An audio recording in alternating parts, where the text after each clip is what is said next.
नमस्कार दोस्तों, मैं प्रदीप दुबे। आज हम आपको इस वीडियो में बताने वाले हैं रिकवरी एजेंट के बारे में। दोस्तों आप लोग को बता दूं, अभी इस माहौल में काफी लोग एमआई और अपना लोन पेड नहीं कर पा रहे हैं और बैंक और कंपनी की तरफ से दोस्तों रिकवरी एजेंट घर पे आके धमकी देना, कॉल पे धमकी देना, लीगल नोटिस का धमकी देना, जेल ले जाने की बात करना, तरह तरह के दोस्तों आप सवाल किए जा रहे हैं और आप लोग काफी ज्यादा हैरेसमेंट और परेशान हो रहे हो। अगर आप उनके सामने कोई अपना पक्ष रखना चाहते हो तो भी वो नहीं सुन रहे हैं। दोस्तों आखिरकार आपको क्या करना चाहिए, तो चलिए मैं इसके बारे में आपको पूरी जानकारी बताने वाला हूं। तो चलिए शुरू करते हैं। दोस्तों आप लोग को बता दूं, अभी आपको पता ही होगा कि सुप्रीम कोर्ट और आरबीआई और केंद्र सरकार के आदेश अनुसार अभी एक बातें क्लियर किया गया था कि अभी कोई भी रिकवरी एजेंट और किसी कस्टमर को हैरेसमेंट परेशान ना किया जाए। और कोर्ट ने भी पिछली बार कहा था कि जब तक ये मैटर चलेगा कोर्ट में तब तक किसी का अकाउंट एनपीए ना किया जाए और किसी को प्रताड़ित, किसी को प्रॉब्लम में ना डाला जाए। काफी चीजें जो है सुप्रीम कोर्ट और आरबीआई केंद्र सरकार के सामने ये बातें रखी गई थी और इसका चर्चा भी हुआ था। बट दोस्तों मैं आपको शेयर कर दूं कि ये जो कुछ कंपनियां, कुछ बैंकें ऐसी हैं जो बहुत नामी हैं और अपने आप में वो बहुत बड़ा कहलाती हैं। बट दोस्तों आपको पता है कि वो इस टाइम कस्टमर के पास कॉल करके धमकी देना, अपनी रिकवरी एजेंट को घर पे बोलना, भेज के परेशान करना, तरह तरह के दिक्कत में उनको डाल देना। अब दोस्तों यहाँ पे आप लोग अगर उनसे बोलते हो कि मेरा आर्थिक स्थिति बहुत खराब है, पैसों की बहुत दिक्कत है, मैं क्या करूं, आखिरकार मैं पैसा कैसे पैड करूं, वो दोस्तों कुछ नहीं सुनते हैं। बोलते हैं बर्तन बेचो, घर बेचो, मकान बेचो, मेरा पैसा ला कर दो। अब दोस्तों अगर आपके संग कोई ऐसा बदतमीजी करता है दोस्तों, आपको ट्विटर पे दोस्तों जाके फाइनल मिशन दोस्तों और आपको आरबीआई और सुप्रीम कोर्ट इन लोग को दोस्तों आपको जो है टैग लगा के दोस्तों आपको अपनी प्रॉब्लम वहां पे डालना है। तो देखिए ट्विटर एक बहुत बड़ा प्लेटफॉर्म है। अगर दोस्तों यहाँ पे आप कोई चीज डालते हो तो आपकी सुनवाई जरूर होती है। और दोस्तों मैं आपको स्क्रीन पे जो ईमेल आईडी दे रहा हूँ, ये आरबीआई का ईमेल आईडी है। आपको दोस्तों इस पे ईमेल भी करना है अगर कोई आपको परेशान करता है। और दोस्तों अगर मान लो कोई हद से ज्यादा आपको परेशान करता है दोस्तों, तो आप दोस्तों कंप्लेन भी कर सकते हो। बट दोस्तों काफी लोग बोलते हैं कि भाई मेरा कंप्लेन दर्ज नहीं किया जा रहा है। अगर ऐसा आपके संग किया जा रहा है दोस्तों, तो आप किसी लीगल एडवाइजर को दोस्तों पकड़िए, उनसे आप सपोर्ट लीजिए, आपका कंप्लेन जरूर दर्ज होगा। क्योंकि दोस्तों मैं आपको बता दूं, अभी हाल ही में दोस्तों एक पर्सन ने एक जो है गाड़ी लिया था और उसको एचडीबी फाइनेंस कंपनी ने उसके गाड़ी के दोस्तों खींच के ले गई थी उनके रिकवरी एजेंट, और वो बेचारा बहुत परेशान था। उसने दोस्तों जो है कंप्लेन किया और उसका जो केस है कंज्यूमर कोर्ट में चला गया और कंज्यूमर कोर्ट ने कंपनी को कम से न कम 50,000 रुपए का फाइन लगाया और बोला कि आपने जो जुर्म किया है इसके आधार पे आपको इतना पेनल्टी देना पड़ेगा। क्योंकि कस्टमर अभी प्रॉब्लम में है, सबके पास दिक्कत है। अभी जब आरबीआई ने अनाउंसमेंट किया था किसी को दिक्कत में, प्रॉब्लम में ना डाला जाए, तो ये अधिकार किसने आपको दिया?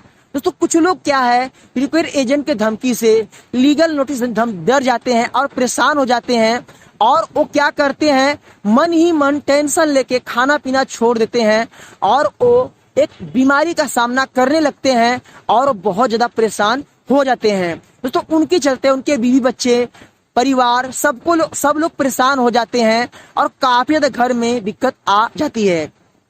दोस्तों मैंने आपको बताया था कि लाइफ में कभी आपको किसी से डरना नहीं है। क्योंकि दोस्तों अगर आप दुनिया में रहोगे तो पैसा आज नहीं तो कल आप पैड करते रहोगे। अगर दोस्तों आप जो है टेंशन लेके बीमार पड़ जाओगे तो लोन कौन पैड करेगा? लोन तो अपनी जगह है, आपकी जो फैमिली, आपका जो परिवार है वो बेचारे कहाँ जाएंगे? दोस्तों मैं आपको इस वीडियो में एक ही बात शेयर करना चाहूंगा, अगर आप रिकवरी एजेंट से परेशान हैं दोस्तों आपको इनसे डरना नहीं है।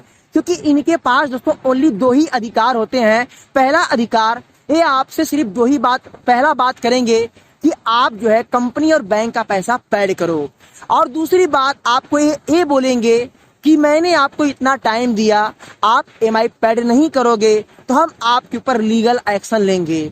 और जितनी बातें ये लोग करते हैं वो सिर्फ आपको डराने की बात करते हैं, क्योंकि दोस्तों आपको पता है कि कोर्ट के अनुसार, कानून के गाइडेंस के अनुसार दोस्तों लोन लेना और लोन अगर आप टाइमली पेमेंट नहीं कर पा रहे हो तो ये अपराध के श्रेणी में नहीं आता। कि दोस्तों आपको पता है कोई पर्सन अगर लोन लेके नहीं चुका पाया है तो वो बैंक और कंपनी का पर्सनल मैटर है, क्योंकि कंपनी ने उस पर्सन को इंडिविजुअल लोन दिया, ना कि कोई प्रॉपर्टी लोन दिया, ना कि कोई जो है उठा जमीन और मकान को गिरवी रख के लोन दिया। अगर मैं इंडिविजुअल की बात कर रहा हूं दोस्तों तो अनसिक्योर लोन जो होता है एक दूसरे के विश्वास के आधार पे दी जाती है और डॉक्यूमेंट के वैल्यू के हिसाब से आपको लोन मिलता है। दोस्तों देखिए, जितना अधिकार कंपनी को पैसा, बैंक को पैसा वसूल करने के लिए कोर्ट और RBI देती है, उतना अधिकार आपको अपने पक्ष और अपने बात को रखने के लिए आपको कानून देता है। दोस्तों कुछ लोग होते हैं जो डर जाते हैं, वो सोचते हैं कि मैंने तो लोन लिया है,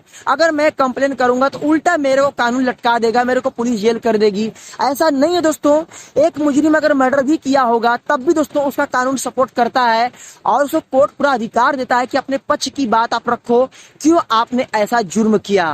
दोस्तों आपको पता है कि अपने देश का कानून ऐसा है कि वो पहले चीजों को जांच पड़ताल करने के बाद ही, उस चीजों को वेरीफाइड करने के बाद ही अपने फैसले पे बात करता है।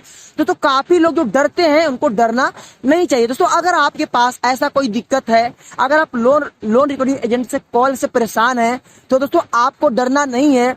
अगर दोस्तों कोई लोन रिकवरी एजेंट आपके कॉन्टेक्ट नंबर को हैक कर लिया है, अगर उसने आपके कॉन्टेक्ट वालों को कॉल करके परेशान कर दिया है तो समझ जाओ कि वो अपना पैसा लेने का अधिकार खो दिया है। क्योंकि RBI और सुप्रीम कोर्ट के आदेश अनुसार कोई भी कंपनी, कोई भी बैंक उसी पर्सन को कॉल कर सकती है जो पर्सन ने लोन लिया है। अगर उस पर्सन का मोबाइल नंबर स्विच ऑफ है तो उस पर्सन ने जो 1 से 2 नंबर दिए है रेफरेंस में, उसी नंबर पे कॉल करने का अधिकार है। बाकी किसी और नंबर पे कॉल करने का अधिकार किसी भी कंपनी, किसी बैंक को नहीं है। ये बातें क्लियर मेंशन किया गया है।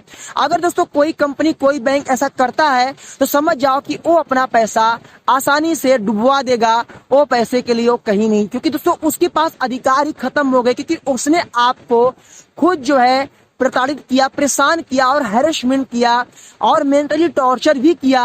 इस अधिकार में उसके पास एक पक्ष रखने के लिए कोई बात नहीं है। तो अगर दोस्तों आपके पास ऐसी प्रॉब्लम आती है रिकवरी एजेंट से तो आपको डरना नहीं है। बट दोस्तों किसी का पैसा कभी बेईमानी मत करना, किसी का पैसा बेईमानी करना ये सबसे बड़ा अपराध है। पैसे हैं तो पे करो। बट दोस्तों इस माहौल में अभी तो लोग जॉब, अपना बिजनेस खड़ा कर रहे हैं और धीरे धीरे दोस्तों अपने काम को बढ़ा रहे हैं। लोग थोड़ी तरह सैलरी पा के अपने परिवार को पहले जिला रहे हैं। पैसे होगा दोस्तों तो कौन पेड नहीं करना चाहिए। कि दोस्तों अगर आपको EMI पेड करना ही नहीं होता तो क्या आपकी बात नहीं है। पूरे इंडिया में काफी लोग ऐसे हैं जो EMI पेड नहीं कर रहे हैं। दोस्तों मैं आपको एक बात क्लियर कर दूं कि लाइफ में कभी आप किसी से डरना नहीं है, हिम्मत से काम, क्योंकि आपकी लाइफ आपके लिए बहुत कीमती है। तो आप कभी इन सब बातों को लेकर मत चलना। अगर दोस्तों आपको लाइफ में आगे बढ़ना है तो हिम्मत से काम लीजिए और किसी भी रिकवरी एजेंट से मत डरिए कि दोस्तों ये आपको फांसी और जेल नहीं करा। कि दोस्तों इनके पास ये अधिकार नहीं होता है। सिर्फ कंपनी आपको बैंक लीगल नोटिस और रिकवरी एजेंट भेज के आपको कॉल करवा के आपसे पैसा लेने की बात करती है। दोस्तों मैं आपको बता दूं, जब कंपनी थक जाती है, बैंक थक जाता है, पैसा अपना नहीं वसूल कर पाता है, एक थर्ड पार्टी रिकवरी एजेंट को हायर करता है, उसको बोलता है कि चल भाई आप मेरा पैसा निकलवा, मैं आपको इतना जो है कमीशन, इतना सपोर्ट आपको दूंगा। और उसी बेस पे वो लोग क्या करते हैं कि आपसे बदतमीजी करके और पैसा वसूल करने की बात करते हैं। तो ये है पूरी स्टोरी जो मैं आपको लीगल तरीके से बताया हूँ। आप इसको फॉलो कीजिएगा और डरिएगा मत दोस्तों।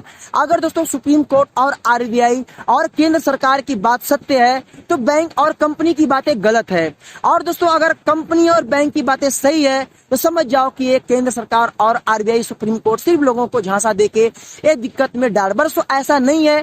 कोर्ट, सुप्रीम और केंद्र सरकार कभी किसी से ऐसा नहीं करेगा। ये आप लोग अच्छी तरह जानते हो। आप लोग अपने बात पे अड़िग रहिएगा और दोस्तों आगे बढ़िए, हिम्मत से काम दीजिए और डरिए मत। जो होगा अच्छा होगा दोस्तों, क्योंकि आपकी जिंदगी आपके लिए बहुत कीमती है। पहले अपने आप को सुरक्षित कीजिए, फिर लोन EMI तो पेड होते रहेंगे। तो शायद मैं आपको बता पाया हूँ, समझा पाया हूँ।